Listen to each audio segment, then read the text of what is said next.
तो दोस्तों, क्या आपको पता है कि अगर एक हिंदू महिला जो किसी प्रॉपर्टी पर सिर्फ लाइफ इंटरेस्ट के रूप में अधिकार रखती है, उस प्रॉपर्टी की एब्सोल्यूट ओनर नहीं बन सकती।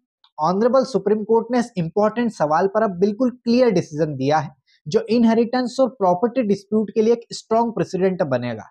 आइए इस मुद्दे को समझते हैं। देखिए, इंडिया में प्रॉपर्टी और इनहेरिटेंस के डिस्प्यूट्स काफी कॉमन है। हिंदू सक्सेशन एक्ट 1956 के सेक्शन 14 एक इंपॉर्टेंट लॉ है जो हिंदू महिलाओं के प्रॉपर्टी राइट्स को डिफाइन करता है। एंड ये सेक्शन इस बात का फैसला करता है कि एक हिंदू महिला के पास जो प्रॉपर्टी है वो एब्सोल्यूट ओनरशिप में बदलती है या नहीं। एंड इसी कंटेक्स्ट में ऑनरेबल सुप्रीम कोर्ट का एक लेटेस्ट जजमेंट आया है। स्क्रीन पर उसका नाम आपको शो हो रहा होगा, जो कि काफी सिग्निफिकेंट है एंड जिसमें क्लियर किया है कि अगर एक महिला के पास प्रॉपर्टी सिर्फ लाइफ इंटरेस्ट के रूप में है तो वो प्रॉपर्टी उसकी एब्सोल्यूट ओनरशिप में नहीं बदलेगी। समझते हैं इस पूरा जजमेंट को। पहले बेसिक सेक्शन 14 हम समझेंगे हिंदू सक्सेशन एक्ट 1956 का, कि आखिर क्या कहता है। देखिए, हिंदू सक्सेशन एक्ट का सेक्शन 14 स्पेसिफिकली हिंदू महिलाओं की प्रॉपर्टी राइट्स को गवर्न करता है एंड ये सेक्शन उन्हें एक स्ट्रॉन्ग लीगल पोजीशन देता है और उनके एग्जिस्टिंग राइट्स को प्रोटेक्ट करता है। यहाँ दो सबसेक्शन देखेंगे हम। सेक्शन 14 सबसेक्शन 1 जो एब्सोल्यूट ओनरशिप से डील करता है, जिसमें यह बताया गया है कि अगर एक महिला के पास प्रॉपर्टी प्री एग्जिस्टिंग राइट के रूप में है, जैसे इनहेरिटेंस, पार्टीशन या मेंटेनेंस के लिए दी गई प्रॉपर्टी, तो वो प्रॉपर्टी उसकी एब्सोल्यूट ओनरशिप में बदल जाती है। इसका मतलब है कि उस प्रॉपर्टी पर पूरा हक सिर्फ उस औरत का होगा।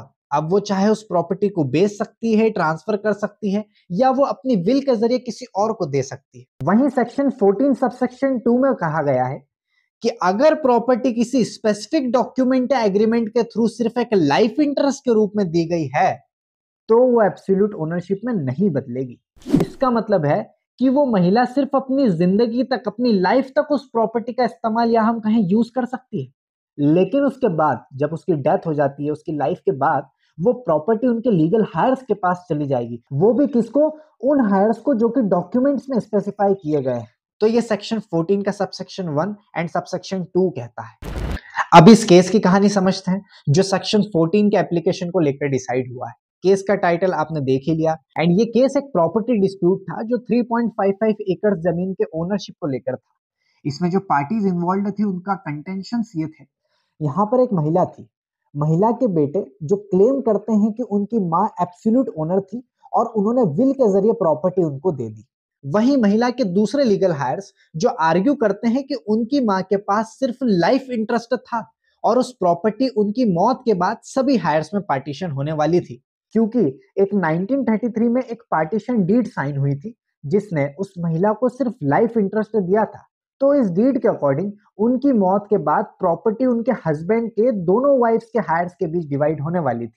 तो क्योंकि उस 1933 की पार्टीशन डीड के मुताबिक उस महिला पर लाइफ इंटरेस्ट क्रिएट था, लिमिटेड राइट दिया गया था, तो जो विल उन्होंने उनके जाने के बाद बनाई और अपने बेटे को वो जो प्रॉपर्टी ट्रांसफर हुई, तो वो एक तरीके से वैलिड विल नहीं थी because of that limited transfer. Absolute ownership तो था ही नहीं। तो ये उनके बीच में यहाँ डिस्प्यूट्स उठे। तो यहाँ ट्रायल कोर्ट और हाई कोर्ट दोनों ने डिसाइड किया कि उस महिला के पास सिर्फ लाइफ इंटरेस्ट था और वो एब्सोल्यूट ओनर नहीं थी।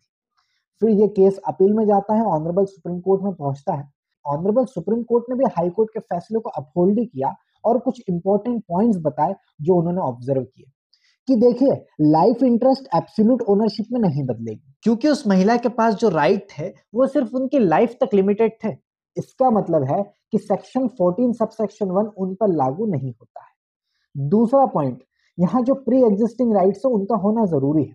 कोर्ट ने क्लैरिफाई किया कि अगर प्रॉपर्टी किसी औरत को सिर्फ लाइफ इंटरेस्ट के रूप में दी गई है और वो किसी प्री एग्जिस्टिंग राइट जैसे मेंटेनेंस की वजह से नहीं है, तो सेक्शन 14 सबसेक्शन 1 लागू नहीं होगा। एंड क्योंकि उस महिला के पास एब्सोल्यूट ओनरशिप नहीं थी, तो वो प्रॉपर्टी को किसी और के नाम विल के जरिए ट्रांसफर नहीं कर सकती थी।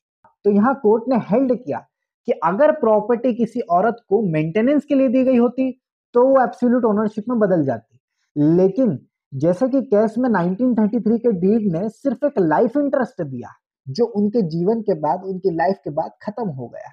अब वो प्रॉपर्टी विल के जरिए ट्रांसफर नहीं हो सकती थी, इसलिए वो विल भी इनवैलिड बताई गई। तो इस जजमेंट में हमने क्या सीखा?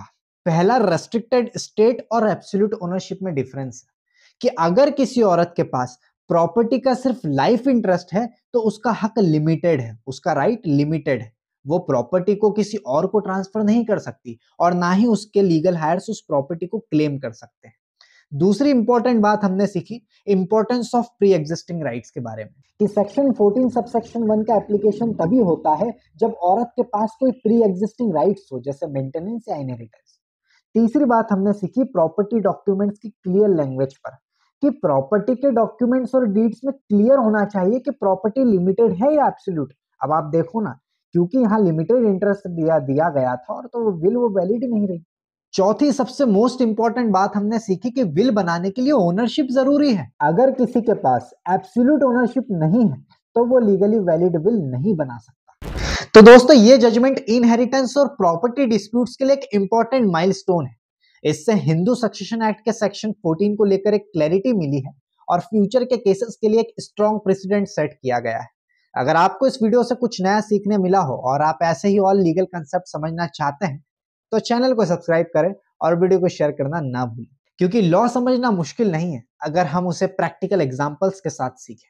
तो अगली वीडियो में हम एक और लीगल टॉपिक पर बात करेंगे जो आपकी नॉलेज को बढ़ाएगा और आपके लीगल अवेयरनेस को भी स्ट्रेंथन करेगा। तब तक के लिए take care and keep learning. जय हिंद, जय भारत।